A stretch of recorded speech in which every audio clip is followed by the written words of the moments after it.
dunia, kau berkuasa atas semua. Ku naikkan syukurku di setiap waktu, karena hatiku percaya kau turut bekerja di dalam segalanya. Kau berkuasa atas semua.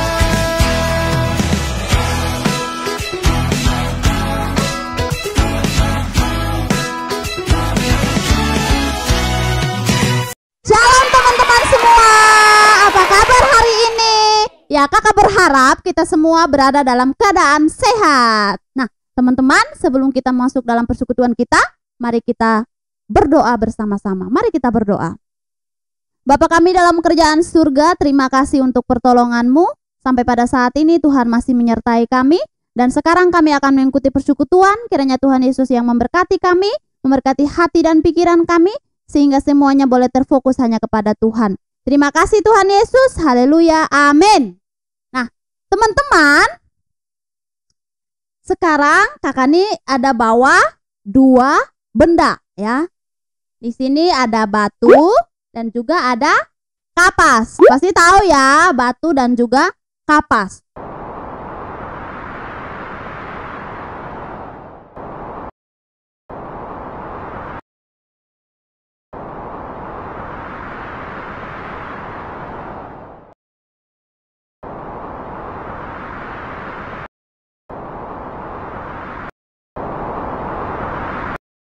Nah teman-teman, dari yang teman-teman lihat tadi, antara batu dan juga kapas, mana yang mudah goyah menurut teman-teman? Mana? Tadi yang kakak tiup adalah kapas ya, yang langsung terbang ketika kakak tiup. Kemudian batu ini nggak terbang-terbang, nggak jatuh-jatuh, nggak goyah juga teman-teman. Ya, gimana ya teman-teman? Nah, ini teman-teman. Begitu juga dengan kehidupan kita. Kalau kita mengisi dengan kebenaran dalam hidup kita, maka kita tidak akan mudah goyah. Tapi kalau semuanya adalah kebohongan dalam diri kita, maka kita akan mudah goyah. Dimanapun angin bertiup, kita akan ikut ke sana. Dimanapun dia, kita akan ikut. Jadi teman-teman, maka kita harus mengisi hati kita dengan kebenaran. Kebenaran itu apa, Kak? Kebenaran itu yaitu tentang firman Tuhan dengan cara membaca Alkitab. Nah teman-teman, ada satu cerita nih. Ada seorang bapak, dia mudah sekali terpengaruh teman-teman. Mudah sekali dia terpengaruh. Kemana angin pergi, dia juga ikut. Kemanapun, dia akan ikut. Apapun kata-kata orang, dia akan ikut. Jadi dia terombang-ambing teman-teman. Nah, kita akan melihat ceritanya. Kemudian sekarang kakak mau memberikan ayat hafalan dulu ya. Dari Mazmur 16 ayat yang ke-8. Aku senantiasa memandang kepada Tuhan, karena Ia berdiri di sebelah kananku, aku tidak goyah. Mazmur 16 ayat 8. Nah, teman-teman, kalau kita senantiasa memandang kepada Tuhan, maka kita tidak akan goyah dengan keadaan apapun kita. Jangan seperti kapas tadi ya, ketika ditiup satu kali langsung jatuh, langsung goyah. Tapi kita harus menjadi orang-orang yang tidak gampang goyah. Maka tema kita hari ini adalah jangan mudah terpengaruh ya, jangan mudah terpengaruh. Nah, ini ya, ada seorang bapak yang bernama Raja Herodes ya, bernama Raja Herodes. Dia mempunyai istri yang bernama Herodias ya teman-teman. Dia mempunyai istri yang bernama Herodias. Istrinya ini adalah istri dari kakaknya sendiri, dari abangnya sendiri. Waktu itu adalah tidak baik kalau seorang itu mengambil istri dari kakaknya. Maka daripada itu, si Raja Herodes ini dan Herodias ini didatangi oleh seseorang yang bernama Yohanes Pembaptis ya. Didatangi, dia mengatakan bahwa tidak baik kalau Herodes ini mengambil istri dari kakaknya sendiri, tidak halal katanya.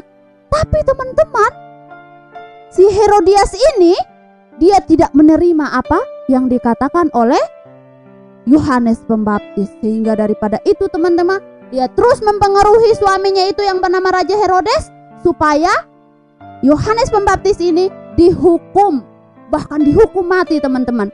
Tapi saat itu Raja Herodes ini belum sampai hati ya untuk membunuh si Yohanes Pembaptis ini, karena dia mengatakan bahwa Yohanes Pembaptis ini adalah orang yang suci, orang yang benar. Kenapa harus dibunuh? Tapi karena dia dipengaruhi oleh istrinya, dia memasukkan Yohanes ke dalam penjara ya. Belum sampai dibunuh teman-teman. Nah, pada suatu hari teman-teman, ada satu pesta di rumahnya. Karena si Raja Herodes ini berulang tahun teman-teman. Pesta besar-besaran teman-teman, party mereka semua. Dan yang ada di situ tamu-tamunya, tamu-tamu yang istimewa ya teman-teman. Mereka adalah orang-orang pembesar lah pada saat itu yang punya jabatan ya. Karena si Herodes ini adalah seorang raja, jadi tamu-tamunya yang spesial-spesial ya teman-teman. Nah, pada saat itu anak dari Herodias ini teman-teman, dia memberikan sebuah tarian. Ya, dia adalah anak tiri dari Herodes ini ya teman-teman. Dia memberikan sebuah tarian teman-teman, dan tarian itu sangat bagus sehingga menarik perhatian dari semua tamu yang hadir pada saat itu. Sehingga Raja Herodes pun terkagum-kagum dengan tarian yang diberikan. Dia mengatakan bahwa, "Putri, apa saja yang kamu minta aku akan berikan kepadamu." Ya teman-teman, minta saja apa yang kamu mau, aku akan berikan kepadamu. Nah, kemudian anak perempuan Herodias ini cepat-cepatlah pergi ke ibunya yang bernama Herodias ini. Dia mengatakan, "Bu, apa yang harus saya minta kepada raja ini supaya diberikan kepada saya?" Nah teman-teman, oleh karena kebencian dari Herodias ini, karena ditegur oleh Yohanes, maka dia meminta supaya kepala Yohanes itu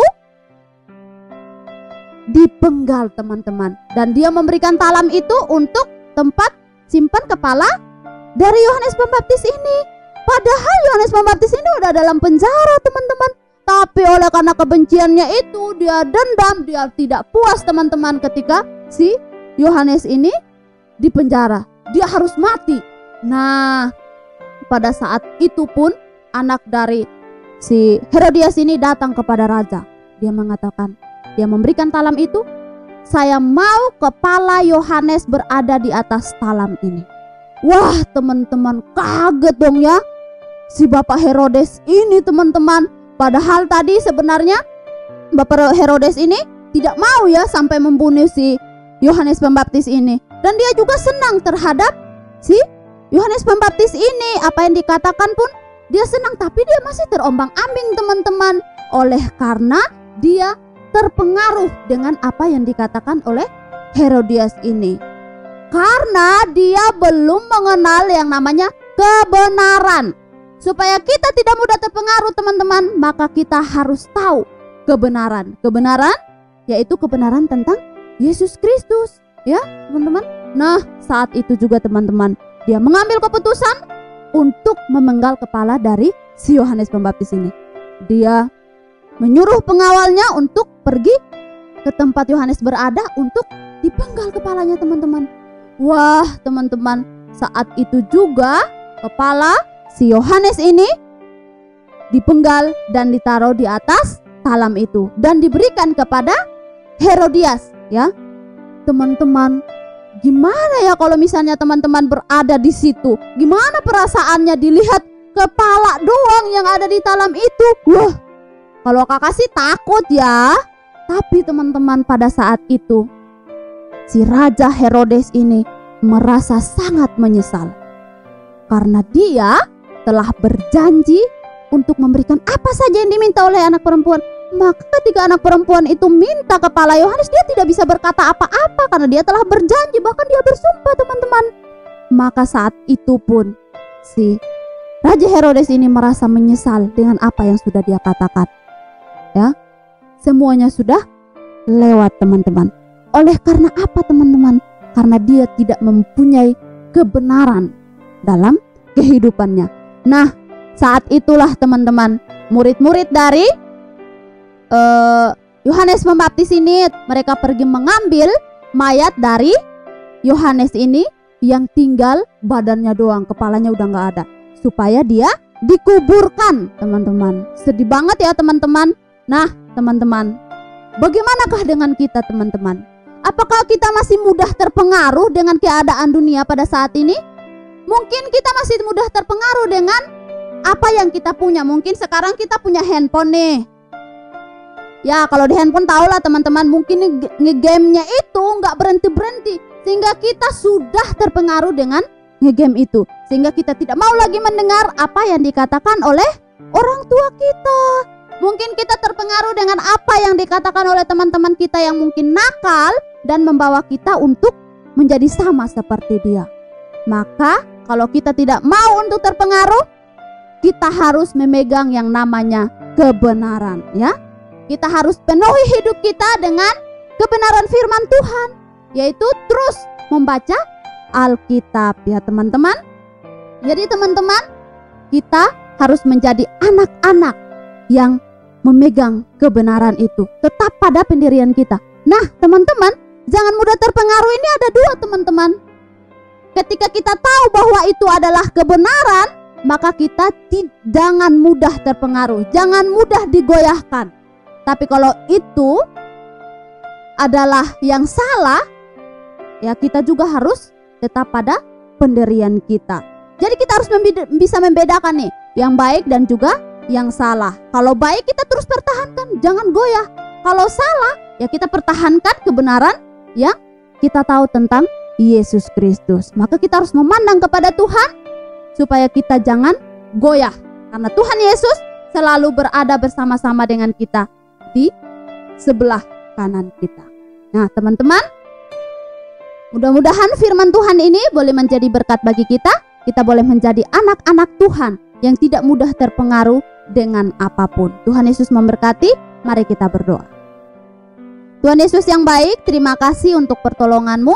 Firman Tuhan yang boleh kami dengarkan, kiranya Tuhan Yesus yang memberkati kami, sehingga kami boleh menjadi anak-anak yang tidak mudah terpengaruh dengan keadaan apapun. Mungkin HP yang masih mempengaruhi kami pada saat ini, tetapi Tuhan tolong kami supaya kami boleh memenuhi hidup kami tentang kebenaran akan firman Tuhan. Terima kasih Bapa di surga, ini doa kami. Haleluya, amin. Saat angin bertiup kencang,